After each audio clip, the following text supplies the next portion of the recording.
بسم الله الرحمن الرحيم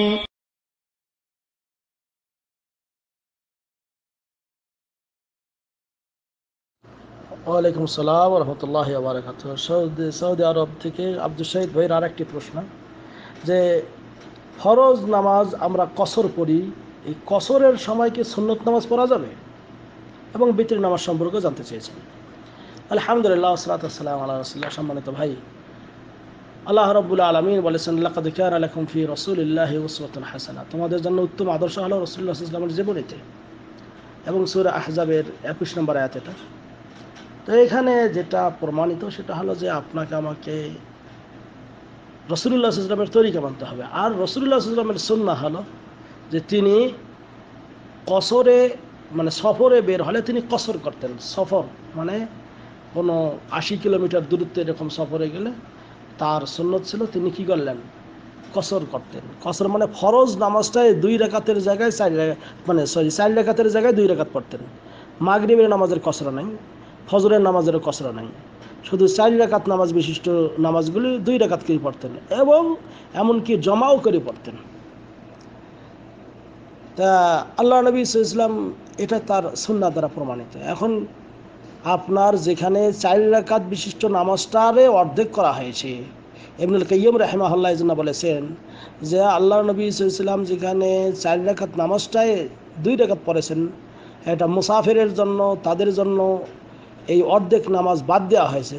সেখানে যদি আবার সুন্নত নামাজ পড়া দরকার নেই, যদি সুন্নত পড়ার দরকার হতো তাহলে ওই 4 রাকাত না পড়ে ওইটাই, মানে 4 রাকাতের জায়গায় 2 রাকাত না পড়ে ওইটাই 4 রাকাত পড়তেন। তো এই জন্য করে এটা জাদুল মাদের প্রথম খণ্ড 316 পৃষ্ঠায় এটা বর্ণিত হয়েছে এই কথাটা। তো এখন এই জন্য করে আপনার আমার উচিত হলো যে রাসূলুল্লাহ সাল্লাল্লাহু আলাইহি ওয়াসাল্লামের সুন্নাহ হলো কি, যে তিনি এই 4 রাকাত বিশিষ্ট নামাজগুলো কি পড়তেন, 2 রাকাত করে পড়তেন, এবং এটাই হলো রাসূলুল্লাহ সাল্লাল্লাহু আলাইহি ওয়াসাল্লামের সুন্নত, এবং তিনি সুন্নত নামাজগুলি পড়েননি। একদিন আব্দুল্লাহ ইবনে আমর রাদিয়াল্লাহু তাআলা আনহু কোনো এক সফরে গেলেন, সেখানে তিনি নামাজ পড়ে দেখলেন যে কিছু মানুষ আরও এরকম অনেক নফল নামাজ পড়তেছে ফরজ কসর নামাজ পড়ার পর। তখন তিনি বললেন যে কি ব্যাপারে, এরা কি করতেছে? তখন তিনি বললেন যে আমি তো রাসূলুল্লাহ সাল্লাল্লাহু আলাইহি ওয়াসাল্লামের সঙ্গে ভ্রমণ করেছি, এমনকি আবু বকর, ওমর, ওসমান, সবার সঙ্গে আমি ভ্রমণ করেছি, এবং যতক্ষণ আল্লাহ হাত্তা কবজাহুল্লাহ, যতক্ষণ আল্লাহ তার মৃত্যু দেন নাই, অর্থাৎ এই সাহাবায়ে কিরাম এবং রাসূলুল্লাহ সাল্লাল্লাহু আলাইহি ওয়াসাল্লাম সবার মৃত্যু পর্যন্ত আমি তাদের সঙ্গে নামাজ পড়েছি, এবং তারা ফালাম ইয়াজিদ আলা রাকাতাইন, তারা 2 রাকাতের বেশি পড়েননি, অর্থাৎ ফরজ নামাজ 2 রাকাতের বেশি, আর অন্য কোনো সুন্নত কিছু পড়েন নাই। তবে 2টি নামাজ বাদ দেন নাই রাসূলুল্লাহ সাল্লাল্লাহু আলাইহি ওয়াসাল্লাম, সেটা হলো কি, সেটা হলো বেতেরের নামাজ আর এই ফজরের সুন্নত। ফজরের সুন্নত 2 রাকাত এবং বেতরের নামাজ, এই দুইটি নামাজ নবী করিম সাল্লাল্লাহু আলাইহি ওয়াসাল্লাম তিনি কন্টিনিউ করেছেন। যে আল্লাহ নবী সাল্লাল্লাহু আলাইহি ওয়াসাল্লাম আন্নাহু সাল্লা, নবী করিম সাল্লাল্লাহু আলাইহি ওয়াসাল্লাম তিনি পড়েছিলেন যে কি আল বেতরা ওয়া সুন্নাত আল ফজর, বেতরের নামাজ এবং ফজরের সুন্নত 2 রাকাত, এই 2 রাকাত তিনি কি বাদ দেননি। কাজেই আপনার আমার উচিত হলো এই সুন্নত নামাজ পড়ার জরুরত নয়, যেটা আমরা 12 রাকাত সুন্নত নামাজ বলা হয়, শুধু আপনি বেতেরের নামাজটা পড়বেন, আর জোহরের নামাজ কিনা বলে এই ফজরের সুন্নত 2 রাকাত এটা সফরে গেলেও পড়বেন। এটা হলো উত্তম এবং গৃহীত এবং মুতাবার গ্রহণযোগ্য কথা। কারণ আল্লাহ রাব্বুল আলামিন যেখানে ফরজটাই কম করে দিয়েছেন, সেখানে সুন্নতের আর দরকার নেই।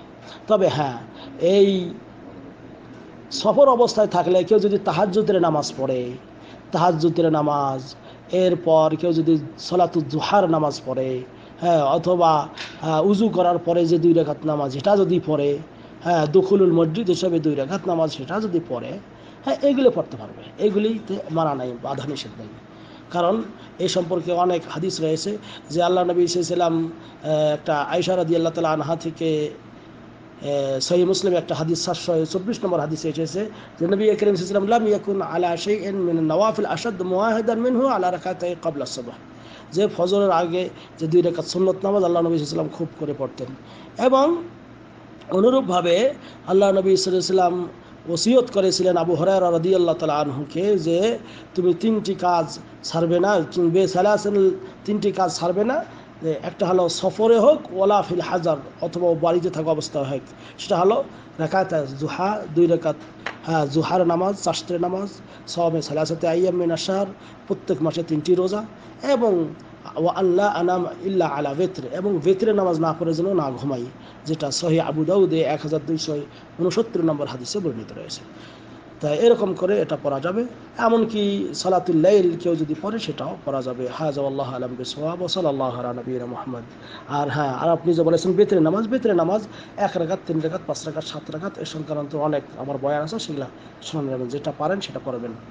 3 রাকাত পড়লে মাগরিবের নামাজের মতো পড়া যাবে না, অর্থাৎ 2 রাকাত পরে আত্তাহিয়াত না পড়ে ডাইরেক্ট দাঁড়াবেন, 3 রাকাত একসঙ্গে পড়ে এরপরে রুকু থেকে উঠে দোয়া কুনুত পড়ে এরপরে রাকাত পূর্ণ করে সালাম ফেরাবেন। হাযা আল্লাহু আ'লাম বিসওয়াব ওয়া সাল্লাল্লাহু আলা নবিয়িনা মুহাম্মদ। আসসালামু আলাইকুম ওয়া রাহমাতুল্লাহ।